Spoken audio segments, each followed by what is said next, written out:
Shalom, hari ke-11 kita sudah tiba di hari ini, puji Tuhan. Tetap semangat, jangan putus asa. Saya tetap encourage saudara-saudara untuk lanjutkan doa puasa kita ya sampai habis, karena ada banyak hal yang baik yang akan saudara alami di dalam Tuhan. Nah, kita berpuasa bukan supaya menggerakkan Tuhan. Puasa kita bukan untuk menggerakkan Tuhan. Puasa kita bukan untuk menggerakkan Tuhan, melainkan supaya saudara dan saya, kita bisa digerakkan oleh Tuhan. Kita tidak berpuasa untuk menggerakkan Tuhan, tetapi kita berpuasa untuk bisa dipakai, digerakkan oleh Tuhan. Karena banyak orang Kristen hidupnya sangat pasif sekali, sangat normatif, sangat mediocre, tidak pernah berdampak, tidak pernah maju dalam pertumbuhan rohani, tidak pernah naik lebih tinggi, dan tidak pernah bisa dipakai oleh Tuhan karena hidupnya stagnan. Karena hidupnya penuh dengan kesibukan sendiri, karena hidupnya muter-muter di padang gurun, ikatan dosa dan belenggu, karena hidupnya terlalu banyak agenda serta impian pribadi, sehingga hidupnya tidak pernah bisa untuk digerakkan oleh Tuhan, melainkan melulu ketika dia berdoa, dia minta Tuhan bergerak on his behalf, on her behalf, minta Tuhan bergerak dalam hidupnya. Nah, saudara-saudara, puasa ini adalah cara kita untuk berada di posisi di mana kita bisa dipakai, kita bisa digerakkan oleh Tuhan dalam kegerakan di akhir zaman. Karena Anda akan surprise ketika Anda melakukan doa puasa ini, ketika Anda inline sama kehendak Tuhan, Tuhan bisa menjawab doa yang tidak Anda doakan. Aneh ya saudara ya. Tuhan bisa menjawab doa yang tidak Anda doakan, dan Tuhan bisa memberikan kepada Anda hal-hal yang tidak Anda minta. Tuhan bisa menjawab doa yang tidak Anda doakan, dan Tuhan bisa menjawab dan bisa memberikan hal-hal yang tidak Anda minta. Kenapa saya bisa berkata seperti ini? Tentu saja kita punya dasar pengetahuan dari Alkitab, saudara. Ada pelajarannya di Alkitab. 1 Raja-Raja 3 ayat 11 sampai 13, ketika Salomo diangkat Tuhan menjadi raja untuk mengembalakan umat kepunyaan Allah, bangsa Israel. Dan ketika dia berdoa berpuasa kepada Allah, dia berdoa berpuasa kepada Tuhan, dia berjumpa dengan Tuhan, tetapi yang dia minta bukan hal-hal yang menjadi permohonan doa banyak orang, banyak kita, seperti uang, ketenaran, kekayaan. Apalagi dia sebagai raja, dia butuh kesehatan, dia butuh kabinet, dia butuh jenderal-jenderal yang loyal, dia butuh musuh-musuh yang ditaklukkan di bawah tangannya, dia butuh harta dan kekayaan serta kekuatan. Tapi bukan itu yang dia minta. Dan ini respon Allah kepada Salomo. Jadi berfirmanlah Allah kepadanya, oleh karena engkau telah meminta hal yang demikian, dan tidak meminta umur panjang, tidak meminta kekayaan, tidak meminta nyawa musuhmu, melainkan pengertian untuk memutuskan hukum. Pengertian, dia minta hikmat, saudara ya. Maka sesungguhnya aku, ini kalau dibilang pengertian untuk memutuskan hukum, bukan cuma sebagai pemimpin dia harus memutuskan hukum dengan adil, dia harus menjalankan pemerintahan dengan adil buat semua orang, buat semua rakyat. Tapi kalau kita bicara hukum, seringkali juga merujuk kepada hukum Tuhan, seringkali merujuk kepada firman Tuhan, kepada Taurat ya saudara ya. Ayat 12, Tuhan jawab gini, maka sesungguhnya aku melakukan sesuai dengan permintaan itu. Jadi permintaan Salomo dikabulkan ya. Dia minta hikmat, dia minta pengertian untuk bagaimana menjalankan misi Tuhan dalam hidupnya, bagaimana menuntaskan pekerjaan Tuhan yang Tuhan taruh di tangannya sebagai raja atas Israel. Dia minta itu dan Tuhan kasih. Tapi bukan cuma itu, sesungguhnya kata Tuhan, aku memberikan kepadamu hati yang penuh hikmat dan pengertian. Itu jawaban doa ya. Hatinya penuh hikmat, dia punya pengertian untuk bagaimana melaksanakan pekerjaan Tuhan di tangannya di hidupnya ini dengan baik, sehingga sebelum kau tidak ada seorang pun seperti engkau, dan sudah engkau tidak akan bangkit seorang pun seperti engkau. Jadi udah raja paling bijaksana, raja paling penuh hikmat, paling cerdas, paling penuh pengertian. Tetapi ayat 13, Tuhan kasih yang lain, dan juga apa yang tidak kau minta aku berikan kepadamu. Wow, dahsyat saudara. Apa yang tidak kau minta aku berikan kepadamu. Baik, ini yang tidak diminta Salomo ya. Ini yang tidak diminta Salomo, baik kekayaan maupun kemuliaan, sehingga panjang umurmu takkan ada seorang pun seperti engkau di antara raja-raja. Biasanya seorang pemimpin pemerintahan seperti Salomo akan minta kekayaan, kemuliaan, dan untuk menaklukkan musuh-musuhnya di bawah kakinya. Jadi namanya politik selalu ada musuh, saudara, baik di dalam maupun di luar, terutama dari kerajaan lain, saudara. Tetapi Tuhan bilang Tuhan kasih semua itu. Bahkan panjang umur pun yang tidak diminta Salomo diberikan. Nah, ini sebuah pelajaran yang dahsyat, saudara. Ketika kita berdoa puasa seperti ini, kita belajar bahwa tujuan tertinggi dari doa puasa kita bukan melulu untuk mempersembahkan kepada Tuhan permohonan doa, permintaan-permintaan, prayer request, atau daftar belanja, saudara, wish list, dan segala impian lainnya, which is nggak salah. Nggak ada yang salah, karena itu Alkitabiah. Kita berkata present, make your request known to God. Biarkan permohonanmu diketahui oleh Allah. Juga Tuhan Yesus juga mengajar kita, kalau mau maka mintalah, maka carilah, maka ketuklah, maka kamu akan menerima, maka kamu akan menemukan, maka pintu akan dibukakan. Itu nggak salah kalau kita berdoa minta pertolongan Tuhan untuk masalah finansial kita, kebutuhan anak-anak kita, kesembuhan dari sakit penyakit kita, masalah pernikahan kita, masalah dengan sama pekerjaan, karir. Enggak ada yang salah dengan itu, karena kita berkata mintalah, nggak apa-apa. Tetapi ada kualitas doa yang lebih tinggi, ada kualitas doa yang lebih bermakna, saudara, dari sekedar permohonan, yaitu adalah ketika kita mencari kehendak Tuhan dan hadirat Tuhan.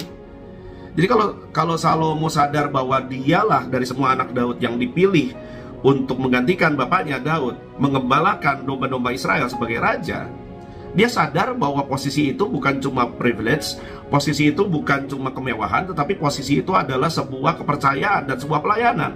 Maka yang Salomo minta bukan harta benda dan musuh-musuh yang ditaklukkan dan segala macam. Yang Salomo minta adalah, aku minta perkenananmu, aku minta pengertianmu, hikmatmu, aku minta engkau hadir dan berjalan bersamaku dalam menjalankan misi ini. Jadi kita belajar bahwa waktu kita doa puasa, tujuan kita, waktu kita berdoa, bahkan doa apa saja, tidak ada yang salah dengan permohonan. Tetapi kalau tujuan doa kita cuma permohonan, maka hubungan kita dengan Tuhan bukan hubungan Allah dengan manusia yang intim, karib, dan mesra, tetapi seperti dewa-dewa dengan umat, seperti gunung kawi dengan orang yang mau nyekar, yang mau dapat kekayaan. Kita menjadikan Allah seperti berhala pada umumnya. Kita menjadikan Allah seperti perdukunan.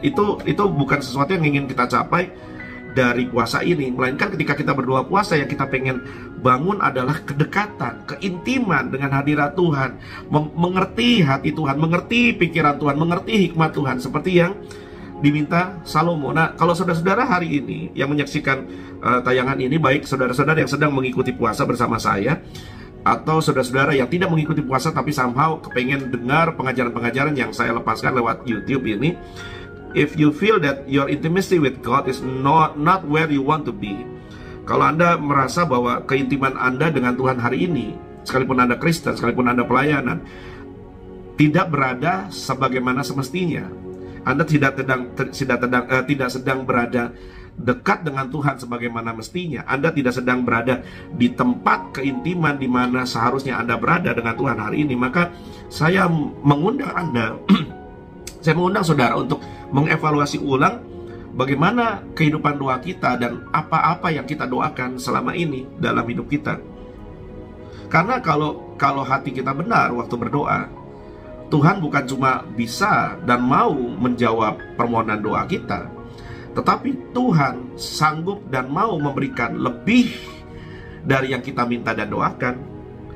Oleh sebab itu, dengan puasa ini buat saudara yang masih bertahan atau saudara yang sudah berpikir mau menyerah, God is worthy of our pursuit. Allah sangat layak dengan pengejaran yang sedang kita lakukan dengan doa puasa ini. Allah layak untuk kita kejar, Allah layak untuk kita cari, Tuhan layak untuk kita kejar, cari, dan tangkap dan peluk, saudara-saudara. Saya tidak bilang Tuhan sedang pergi dari kita, saya tidak bilang Tuhan sedang menjauh dari kita, karena pada kenyataannya waktu kita masih berdosa, dialah yang cari kita, dialah yang tangkap kita. Tetapi dalam hubungan, saudara-saudara, kalau kita tidak menjaga hubungan, kita tidak membangun hubungan dengan orang yang kita kasihi, kita tidak ngobrol, kita tidak mau berjumpa, atau kalau saudara punya pacar, Anda tidak bangun hubungan, tidak pergi kencan dengan pacar Anda, tidak membangun keintiman, maka itu hubungan yang rusak. Itu hubungan yang rusak. Nah, kalau hadirat Tuhan adalah alasan dan tujuan dari doa kita, maka semua itu akan ditambahkan kepada kita. Karena Matius 6 ayat 33 ini ayat yang cukup terkenal, saudara ya. Matius 6 ayat 33 kan berkata begini, tetapi carilah dahulu kerajaan Allah dan kebenarannya. Seek ye first the kingdom of God. Carilah dulu perkara-perkara yang diinginkan oleh sang raja kita dan titah-titah sang raja kita, maka semuanya itu akan ditambahkan kepadamu. Jadi kalau kita melulu dalam kehidupan doa kita cuma minta tambahan, itu cuma bonus gitu, saudara. Kayak kalau kita belanja ke Indomaret katakanlah, terus pada poin sekian kita dapat gelas cantik atau dapat sabun colek, saudara. Tetapi satu ketika kita ke Indomaret, kita sudah belanja segala macam kebutuhan pokok kita, lantas karena kita dapat sabun colek dan gelas cantik, yang kita bawa pulang cuma sabun colek dan gelas cantiknya, belanjaan kebutuhan pokoknya kita tinggal. Kira-kira seperti itu, saudara. Itu kan bodoh. Nah, kalau kita mengutamakan perkara-perkara kerajaan Allah kita, apa yang diinginkan oleh sang raja, apa yang menjadi perkaranya, apa yang menjadi titahnya, kebenarannya, firmannya, apa yang menjadi perintah-perintahnya, agenda-agendanya, kerinduan-kerinduannya, kesenangan-kesenangannya, maka semua yang Salomo tidak minta tadi, semua yang sebetulnya juga kita butuhkan, saudara, diberikan Tuhan kepada kita. Entah pekerjaankah, karena Tuhan tahu kita butuh kerja, entah makanan dan minumankah, entah kecukupankah, entah kesembuhankah. Saya mengalami, saudara-saudara, dalam hidup saya juga kan, tentu sebagai manusia saya harus terus bertumbuh dalam kehidupan doa saya. Ada saatnya dimana dahulu, bahkan ketika sebelum jadi pendeta, bahkan sesudah jadi pendeta, sesudah mengembalakan, ada saatnya dimana saya lebih sering mendoakan kebutuhan dan masalah-masalah yang saya hadapi dalam pekerjaan dan dalam pelayanan. Jadi saya tidak berdoa untuk mencari Tuhan, tetapi mencari solusi. Tetapi, dan tidak salah, saudara, tidak salah. Sekali lagi, saya tidak sedang bilang bahwa berdoa minta hal-hal yang kita perlukan dalam hidup ini kepada Tuhan itu salah. Tidak, karena Alkitab mengajarkan kita untuk melakukan itu. Tetapi dalam keadaan hati dan rohani seseorang Kristen yang sudah bertumbuh lebih dewasa, saya belajar untuk tidak lagi mendoakan hal-hal itu ketika saya jadi gembala, saudara. Saya mulai belajar untuk mendoakan pergumulan-pergumulan saudara, mulai belajar untuk mendoakan terutama untuk hadirat Tuhan. Ini saya percaya rekan-rekan saya seperti Pastor Jim, ya, Pastor Angel, Brother Iki, Brother Axel bisa mengaminkan ini di menara-menara doa kita. Kita kebanyakan cuma menyenangkan Tuhan dengan nyanyian dan penyembahan kita. Nah, ini catatan menarik. Ini buat saudara-saudara ya yang suka menyembah. Penyembahan kita itu bukan supaya kita merasakan gemetar, bukan supaya kita dapat penglihatan, bukan supaya kita dapat visitasi. Penyembahan kita itu adalah untuk menyenangkan Tuhan saja, titik. Kalau kemudian ada dampaknya itu perkara lain, saudara ya. Tetapi penyembahan itu muaranya bukan ke kita, ke Tuhan. Nah, saya tuh dalam hidup pribadi saya sudah sampai di titik itu di mana saya sudah tidak lagi khawatir akan bagaimana anak saya kuliah nanti, bagaimana masa depan kami bertiga, makan kami sehari-hari. Memang ada kalanya khawatir, tapi saya lebih khawatir kalau saya tidak bisa rasa hadirat Tuhan, saya tidak dapat perkenanan Tuhan, Tuhan tidak hadir dalam pelayanan kita. Itu yang lebih mengkhawatirkan saya, karena kalau Tuhannya hadir, maka berkatnya hadir, simple kan. Kalau sumbernya ada, ya berarti yang alirannya pasti ada, saudara. Dan saya mau bersaksi bahwa saya mengalami ini hari-hari ini, ketika saya menetapkan hati untuk mendeklar bahwa seluruh gereja kita akan mengadakan doa puasa. Yang saya cari adalah perkenanan Tuhan dan pertumbuhan rohani saudara-saudara, supaya bukan cuma saya, tetapi kita bersama-sama naik lebih tinggi bersama Tuhan, tema tahun ini. Tetapi yang saya dapatkan lebih dari itu. Baru saya menetapkan hati untuk mengajar dan mengajak saudara-saudara berdoa puasa, baru saya menetapkan hati. Tuhan berikan kepada saya sesuatu yang saya tidak doakan, sesuatu yang mungkin saya sekeluarga butuhkan, tetapi yang tidak pernah masuk dalam pokok doa kami, tidak terlintas dalam pokok doa kami, tidak terlintas dalam pikiran dan hati kami. Tuhan berikan dan Tuhan sediakan. Ini dahsyat, saudara. Bahkan itu terjadi sebelum doa puasa, dan ketika doa puasa sudah berjalan, sudah mulai diberikan, dan bahkan doa puasa kita belum berakhir, saya sudah mulai menerima. Nah, kenapa? Karena fokus saya, pikiran saya adalah kerajaan raja saya dan kehendak titah raja saya. Nah, saya percaya bahwa dia Bapa yang baik, bukan cuma raja, dia Bapa yang baik. Dan Tuhan tidak pengen kita jadi seperti orphan, yang punya orphan spirit, bukan seperti yatim piatu yang nggak punya bapak, yang nggak punya orang tua yang pengertian, yang memahami kebutuhan kita. Lantas kita harus mengemis-ngemis seolah-olah Tuhan tidak tahu kebutuhan kita, seolah-olah Tuhan tidak paham bahwa kita sakit, seolah-olah Tuhan tidak paham bahwa kita punya hutang, seolah-olah Tuhan tidak paham bahwa kita butuh ini dan itu. Enggak, Tuhan hadir. Masakan ada hal-hal yang kita butuhkan dalam hidup yang seolah-olah Tuhan lupa atau luput dari pengertian Tuhan yang omniscience itu, yang maha tahu itu. Kan tidak mungkin. Tetapi lebih dari itu, saudara, dia Bapa yang baik, dia Bapa yang peduli, dia Bapa yang menyediakan dan memberikan. Dia Jehovah Jireh, saudara. Lebih dari sekedar kebutuhan dan pemberian dan permohonan-permohonan, kita harus mengejar hadirat Tuhan lebih dari apapun. Kalau Tuhan jadi kebutuhan utama kita sampai kita merasa nggak mau makan, nggak mau minum, ini makanya kita puasa ini kan bukan hunger strike, bukan lagi demo makan, saudara, bukan lagi demonstrasi, tetapi kita merasa bahwa makanan dan minuman tidak lagi cukup mengenyangkan kita. Kita butuh hadirat Tuhan lebih lagi dalam hidup kita. Kita kepengen kejar Tuhan, kita kepengen cari Tuhan lebih lagi, karena kita sadar kebutuhan utama kita bukan makan dan minum, sekalipun hidup butuh makan dan minum, tetapi kebutuhan utama hidup kita adalah Tuhan, sang sumber hidup itu sendiri. Tuhan itu sumber kehidupan. Tanpa Tuhan yang ada kematian. Tanpa Tuhan yang ada kematian. In Him we live, we move, and have our being, kata Alkitab. Dalam Tuhan kita ada, kita hidup, kita bergerak, saudara. Nah, itu sebabnya saya kepengen pada poin yang keempat sadar bahwa kalau kita menjadikan Tuhan pengejaran utama kita, maka Tuhan akan memberikan upah kepada kita yang sungguh-sungguh mengejar hadiratnya.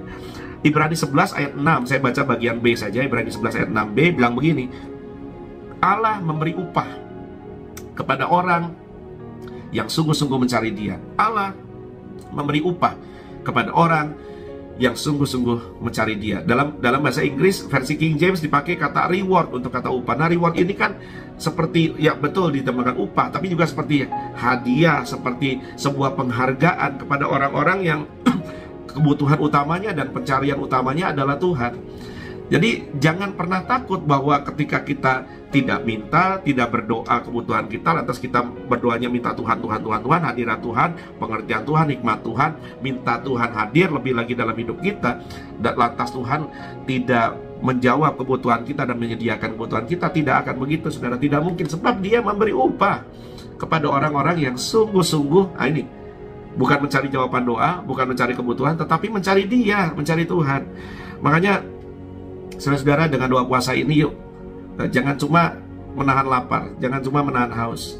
Kalau kita cuma menahan lapar dan haus, maka doa puasa ini cuma jadi ajang diet, cuma jadi ajang menurunkan berat badan, dan tidak berdampak apa-apa secara rohani. Tapi yuk, di dalam doa puasa ini kita sedang mendisiplin diri dan melatih supaya baik di dalam doa puasa maupun sesudah doa puasa ini kita memiliki jam doa yang lebih, pujian penyembahan yang lebih, kita memiliki hati yang lebih terangkat sama Tuhan, kita memiliki kerinduan yang diperbesar untuk Tuhan, kita memiliki kapasitas yang diperbesar untuk menerima, menampung bobot kemuliaan, bobot kuasa, bobot hadirat Tuhan, dan bobot berkat yang lebih besar. Yuk, kita harus mengejar Tuhan sebagai kebutuhan utama. Karena Mazmur 37 ayat 4 mengajar kita begini. Ini salah satu ayat yang favorit, saudara, buat saya. Dan bergembiralah karena Tuhan, maka Ia akan memberikan kepadamu apa yang diinginkan hatimu. Ini yang seperti yang saya saksikan tadi. Saya tuh cuma memutuskan, saya pengen bikin Tuhan gembira. Saya kepengen Tuhan gembira. Saya kepengen, dalam bahasa Inggris, delight. Saya kepengen menyukakan Tuhan. Saya kepengen membuat hati Tuhan gembira. Saya kepengen Tuhan senang dengan cara saya hidup, cara saya melayani, cara saya menuntaskan pelayanan yang Tuhan percayakan, cara saudara berumah tangga, bekerja, membesarkan anak, sekolah, cara AB sekolah, cara anak-anak sekolah minggu sekolah, cara anak-anak Living Bread Junior, Living Bread Youth LB sekolah, cara bapak-bapak berkarir, saudara, cara ibu-ibu jadi rumah tangga. Kita kepengen menyenangkan Tuhan, maka Tuhan akan berikan, bukan apa yang kita doakan loh, bukan cuma apa yang kita doakan, apa yang diinginkan hati kita, Tuhan kasih. Dahsyat gak, saudara? Saya punya banyak keinginan, saya punya banyak kerinduan, saudara juga. Tetapi seringkali keinginan dan kerinduan itu bahkan bukan cuma tidak kita ceritakan ke pasangan kita atau ke sesama, tapi kita juga nggak ceritakan ke Tuhan, kita nggak bawa ke dalam doa, tapi Tuhan tahu, Tuhan lihat semuanya, bukan cuma apa yang kita butuhkan, tapi apa yang kita rindukan. Saya sudah nyampe di level itu, dan Tuhan sudah berikan apa yang ada di hati yang saya tidak berani angkat, tidak mau angkat, tidak sempat angkat ke Tuhan, tidak sempat doakan, tapi Tuhan tahu, dan Tuhan jawab. Hari ini belajar menyenangkan Tuhan ya, saudara, dengan doa puasa ini. Sebab Yeremia 29 ayat 12-13 bilang begini, apabila kamu berseru dan datang untuk berdoa kepadaku, maka aku akan mendengarkan kamu. Ini perhatikan bedanya ayat 12 dengan 13. 13 bilang gini, apabila kamu mencari aku, kamu akan menemukan aku. Apabila kamu menanyakan aku dengan segenap hati. Yang pertama ayat 12 bilang, kalau kamu datang berseru berdoa, aku dengar. Tapi kalau kamu cari, kamu menemukan aku. Ini ada level yang berbeda, saudara. Kalau kamu doa, aku dengar. Tapi kalau kamu datang kejar aku, cari aku, pursuit aku, dalam bahasa Inggris bahkan seek me, cari aku. Ini seperti orang sedang kejar sesuatu yang diperlukan, maka kamu dapatkan aku. Poin kelima yang terakhir saya mau bilang gini, kalau kita sungguh punya hati untuk Tuhan, maka Tuhan kasih hatinya buat kita. Kalau kita punya hati untuk Tuhan, maka hati Tuhan untuk kita. Kalau kita punya hati untuk Tuhan, maka hati Tuhan untuk kita. Kalau hati kita adalah untuk Tuhan, maka Tuhan berikan hatinya dan semua dirinya untuk kita. Kalau kita kejar, kita cari, kamu dapatkan saya, kata Tuhan. Inikah kerinduan saudara?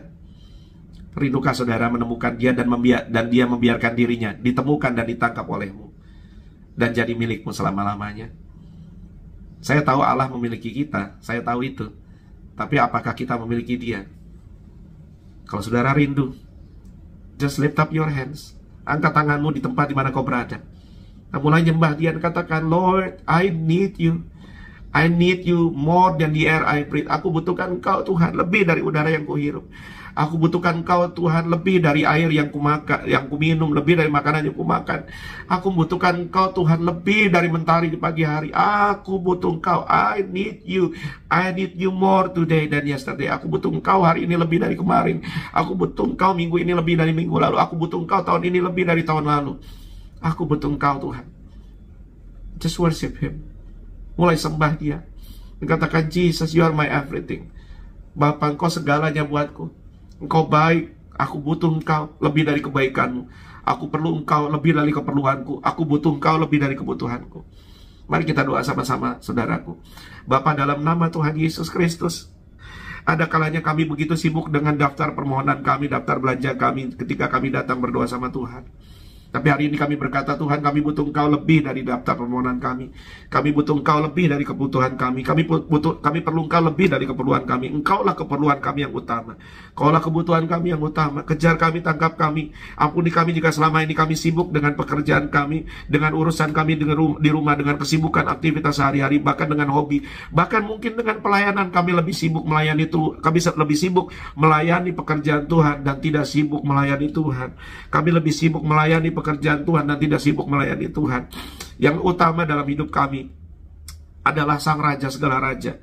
Apa yang kerajaanmu minta, apa yang kerajaanmu mau, apa yang jadi hatimu Sang Raja, itu yang kami perlu. Itu sebabnya Tuhan, jika beberapa saudara hari ini mungkin merasakan ada dalam level keintiman yang buruk denganmu, sedang berada dalam posisi yang oposisi denganmu, sedang berada jauh darimu, tarik kami kembali melekat dekat sama Tuhan. Tarik kami melekat dekat sama Tuhan. Mari Roh Kudus, ya Roh Kudus, tarik kami melekat dekat hari ini. Jangan tunda Tuhan, menit ini. Tarik kami semua melekat dekat. Dalam nama Yesus, dalam nama Yesus, dalam nama Yesus. Amin, amin.